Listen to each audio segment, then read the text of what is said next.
สบายดีจ้าสบายดีพี่น้องสบายดีสุขุสุขคนครับสวัสดีตอนเช้าๆเด้อพี่น้องเด้อบรรยากาศฝนตกพี่น้องนัดกับสาววันจะเบาเอื้อสิไปหาเห็ดเพาะฝนมันตกพี่น้อง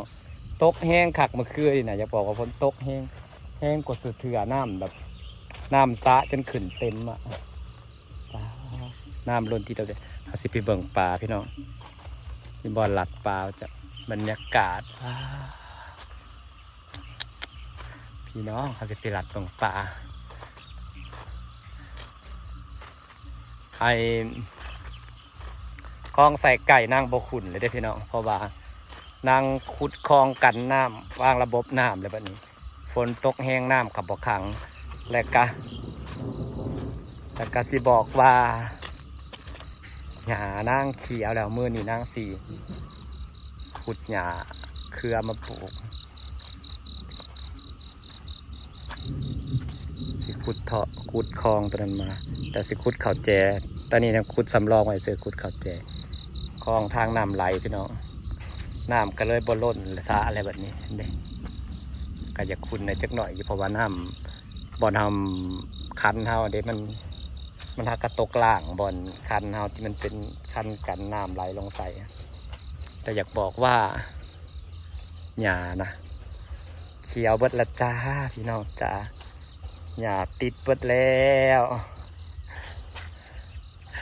เขียวแบบ90%เลยมึงนะพี่น้องหญ้าก็ได้ป้าติดเบิดเลยมารอบนี้หญ้าเขียวเบิดเลยจ้าพี่น้องจ้าต้นกล้วยนะสิตัดเพราะเนาะตัดให้หน่อมันขึ้นตัดให้มันขึ้นใหม่บ้างจะสิปะเนี่ยนี่โรงงานแบบตัดมันคือเนาะอยากบอกว่าของไส้ไก่เราอยากเขียวหมดแล้วปอนที่ตายนี่ก็เขียวหมดเลยเขียวหมดละจ้าผมมีตายจ้ะเฮ้เด็กคันกันนางนี่พี่น้องกระซอยได้หลายซอยให้น้ำอะไรลงคลองใส่ไก่เดี๋ยวมื้อนี้ก็สิแปลงในจักหน่อยเยอะแปลงในหน่อยหนึ่งพี่น้องเขียวหมดแล้วจ้ะอีกประมาณอาทิตย์หนึ่งก็สิเขียวซะอี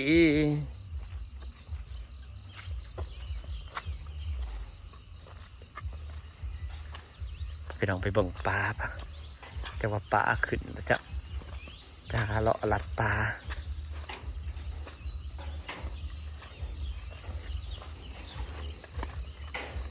ฝนมันแห้งพี่น้องเห็นบ่อน้ำได้น้ำซะได้ขึ้นหลายเติบได้ฝนเมื่อคืนนี่แห้งขาดคลีปะนะน้ำซะจะหยื่นขึ้นบักลายหนึ่งพาพวกน้ำขึ้นหลายแห้งพวกพาฝนขาดคลีเมื่อคืนนี่พี่น้อง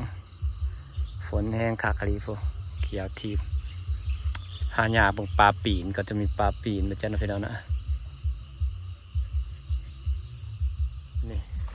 เมื่อคืนนี่น้ำแต่สีขาวทีบนะพี่น้องปลาฝนตกขักเลยมีปลาปีนบ่ปกติฝนนี่ปลาสิปีนขักแท้ได้ปลาดุกปลาขอแต่เขาเคยมาหลัดจับปลาแถวนี้มันปีนแต่เมื่อคืนนะฝนตกแต่ตี 3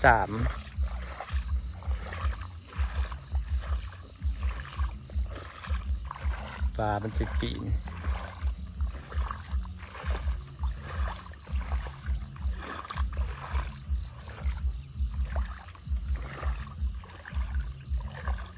พี่น้องพอแล้วตัวใหญ่แห้งพี่น้องปลาคอใหญ่โอ้ยมาย่างลัดปลาพี่น้องฝนตกปลาคอขักคลีพอแล้วปลาคอใหญ่ตัวหนึ่งยามปลาปีนนะพี่น้องเนาะ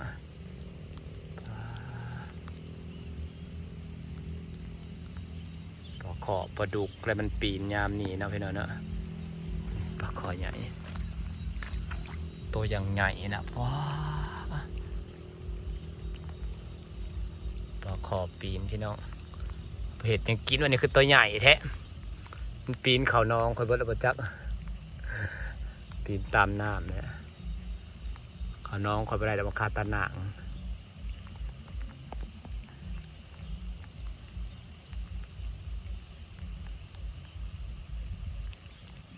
นี่คือปลาคอใหญ่นะคะ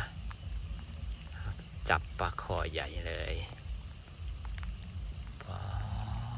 พี่น้อง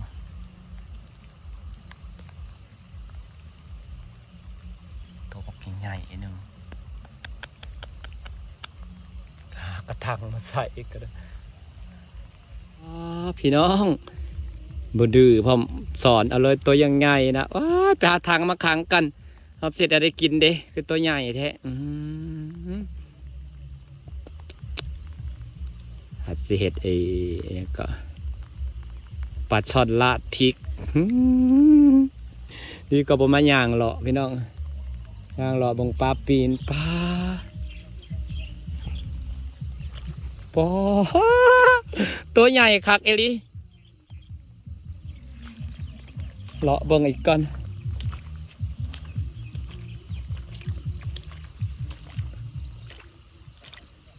กว่าสิมาหานั่งดัก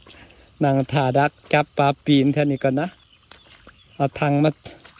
นี่พี่น้องเป็นทางน้ำก็ปีนขึ้นมาจะหน่อยกับปลาดุกฝนมันสิตกปดมือได้บ่ดีดาเมื่อในคืมฟ้าคืมฝนเป็นตาหน้าย่านเลยพุ่นอ่ะ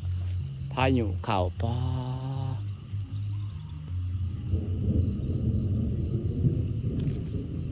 ก่อนอื่น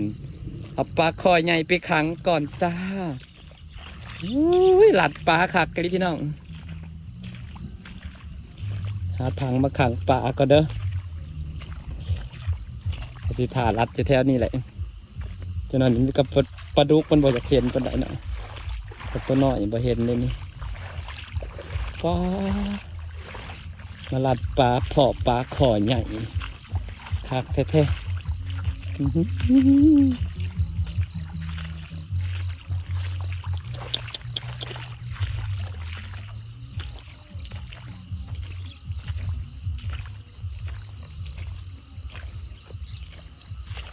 น้ำแต่ก่อนมันผ่านนั่นมันเป็นทางหน้าเนาะคอยตันไว้มันผ่านสระคอยตะขี้คือน้ำนี่มารอบเดียวคันสระขาดรถก็เลยได้ตันไว้คืมนะจนมืดพี่น้องเป็นตาย่านฝนตกแห้งพายุเขามันคืมแบบจนมืดนะป้า